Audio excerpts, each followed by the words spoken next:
On-the-job training for ministry teaches you to be like Martha, while intensive ministry training teaches us to be like Mary. You guys know the story. That Martha was running around, she was doing all the different housework, and Mary was sitting at the feet of Jesus. Which one is better? Neither. We need to do both. And if you're going to be a pastor, it's important to know how to sit at God's feet and learn the deep truths of Scripture from people who have done that their whole life. That is so valuable. But it's also important to be able to do the practical training of the ministry. And this is one thing that seminaries get accused of. Sometimes students will say, I didn't learn that in seminary. And guess what? Yeah, no duh, okay? Because you can't learn everything that there is to learn in any degree.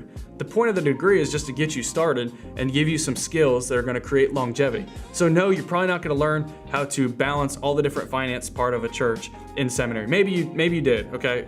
But there are gonna be things you don't learn. That's okay. But there's a potential that you never learn how to do other things that you really should. And that's one of the arguments for seminary. It's not gonna teach you everything, but it's gonna teach you some things that maybe on your own you wouldn't otherwise learn.